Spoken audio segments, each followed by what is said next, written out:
Hey guys, இன்றைக்கி எனக்கு டே 3:30க்கெலாம் start ஆகிடுச்சு. இன்றைக்கி திருத்தணி முருகன் கோவிலுக்கு தான் போக போகிறோம். ஸோ அதுக்காக தான் நான் இவ்வளோ சீக்கிரமாக எழுந்திருக்கேன்.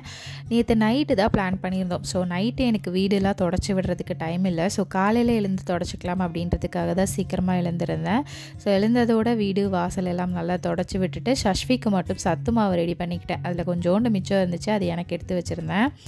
அதுக்கப்புறமா போயிட்டு குளிச்சுட்டு வந்ததுக்கப்புறமா வெளியில் கோலம் போட்டுட்டு விளக்கேற்றி சாமி கும்பிட்டு முடிச்சதுக்கப்புறமா வீட்டில் இருந்து கிளம்பியாச்சு. 5 மணிக்கெலாம் கிளம்பலான்னு பிளான் பண்ணியிருந்தோம். பட் அப்படி இப்படின்னு லேட் ஆகிடுச்சு. 5:50 ஆகிடுச்சு. அப்பா, அம்மா, நான், தமிழ் பாப்பா, அண்ணா எல்லோரும் தான் கிளம்பியிருந்தோம்.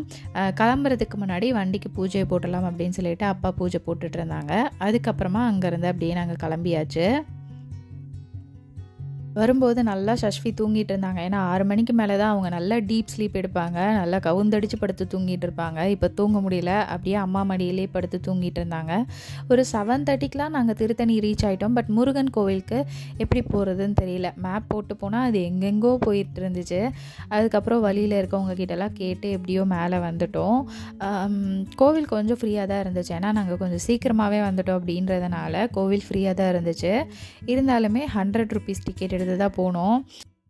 உள்ளே போய் முருகரை பார்த்தது தான் அவ்வளோ ஆனந்தமாக இருந்துச்சு. ஏன்னா அவ்வளோ ஒரு அழகாக இருந்தார். முருகர்னாலே அழகு தான். இருந்தாலும் அந்த அலங்காரத்தோடு அவரை பார்க்கும்போது அவ்வளோ மனசுக்கு குளிர்ச்சியாக இருந்தது. ரொம்ப ரொம்ப ரொம்ப அழகாக இருந்தார். அதுக்கப்புறம் அவர்கிட்ட எங்களுடைய வேண்டுதல் எல்லாத்தையும் வச்சுட்டு வெளியில் வந்தாச்சு. வெளியில் வந்து இந்த மலையை பார்க்கும்போது அவ்வளோ அழகாக இருந்துச்சு. ஏன்னா எனக்கு சும்மாவே பனிக்காலம்னா ரொம்ப பிடிக்கும். காலையில் சீக்கிரமாக வந்ததுனால இன்னும் பனி அப்படியே இருந்துச்சு. அதோட அந்த பனியோட அந்த மலையை பார்க்கும்போது ரொம்ப அழகாக இருந்தது. அது கூட சேர்த்து இந்த கோபுரத்தையும் பார்க்கும்போது ரொம்ப அழகாக இருந்தது. மனசுக்கு ரொம்ப நிறைவாக இருந்தது. நான் ஒரு வாரமாகவே ரொம்ப ஸ்ட்ரெஸ்ஸில் சுற்றிட்டு இருந்தேன். கோவிலுக்கு வந்ததுக்கப்புறம் அது எல்லாமே அப்படியே எனக்கு பறந்து போயிடுச்சு. ரொம்ப ஹாப்பியாக இருந்தேன் நான். லாஸ்ட்டாக இந்த கோவிலுக்கு நான் 8th படிக்கும்போது தான் வந்திருந்தேன். அப்போது நான் ஒரு வேண்டுதல் வச்சுருந்தேன். அது நிறைவேறினா உப்பு வாங்கி கொட்டுறேன் அப்படின்னு சொல்லி வேண்டியிருந்தேன். அதுக்கப்புறம் நான் இப்போ தான் இந்த கோவிலுக்கே வரேன். அதுவும் என் குழந்தையோடு வரேன் அப்படின்றப்ப எனக்கு ரொம்ப சந்தோஷமாக இருந்துச்சு. அதுவும் இல்லாமல் எனக்கு இப்போ தான் அந்த வேண்டுதலும் ஞாபகம் வந்துச்சு.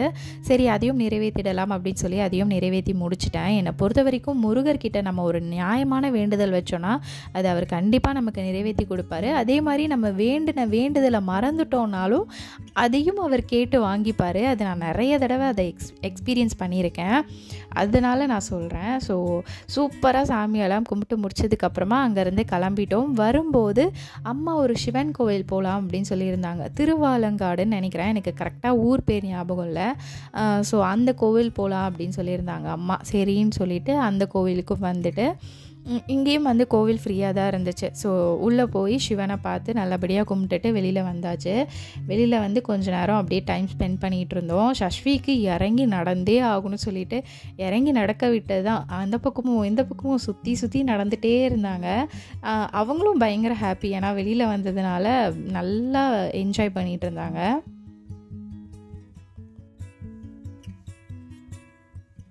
தமிழுக்கு சிவன் கோவில்னால் ரொம்ப பிடிக்கும். ஸோ அவங்களும் நல்லா சாமி கும்பிட்டாங்க.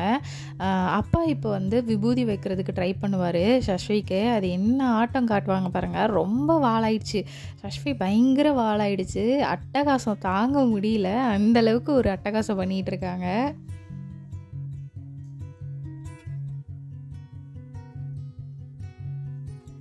அதுக்கப்புறம் இந்த கோவிலில் இருந்தும் கிளம்பியாச்சு. இந்த கோவிலுக்கு அப்படியே பேக் சைடில் ஒரு காளி கோவில் இருக்குதுன்னு சொல்லியிருந்தாங்க அம்மா. ஸோ அங்கேயும் போயிட்டோம். இங்கேருந்து அப்படியே கிளம்பி அந்த கோவிலுக்கும் போயாச்சு. அந்த கோவிலும் ஃப்ரீயாக தான் இருந்துச்சு. ஸோ அங்கேயும் சாமி கும்பிட்டுட்டு அதுக்கப்புறம் அங்கேருந்து அப்படியே கிளம்பியாச்சு. இந்த கோவிலில் வந்து தெப்பக்குளம் ரொம்ப பெருசாக இருந்துச்சு.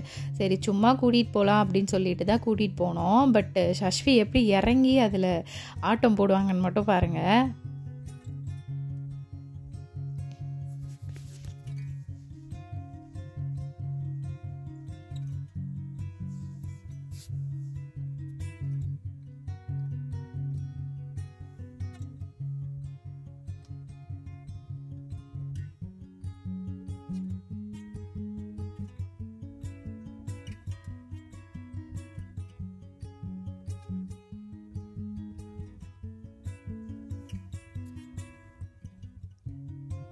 அங்கேருந்து கிளம்புறதுக்கு சஷ்விக்கு மனசே இல்லை. விட்டால் அங்கேயே தண்ணியில் நல்லா ஆட்டம் போடுவாங்க போல். அந்த அளவுக்கு நல்லா காலை வச்சு விளையாடிட்டே இருந்தாங்க. சரி இதுக்கு மேலே விட்டால் அவ்வளோதான் அப்படின்னு சொல்லிட்டு அப்பா தூக்கிட்டாரு. அதுக்கப்புறம் நாங்கள் அப்படியே அங்கேருந்து கிளம்பியாச்சு. ஸோ இவ்வளோதாங்க இந்த வீடியோ. சடனாக பிளான் பண்ணி ஃபேமிலியாக இந்த மாதிரி கோவிலில் வந்து என்ஜாய் பண்ணது ரொம்பவே ஹாப்பியாக இருந்துச்சு. ஸோ இவ்வளோதான் இந்த வீடியோ. நெக்ஸ்ட் வீடியோவில் பார்க்கலாம். பாய்.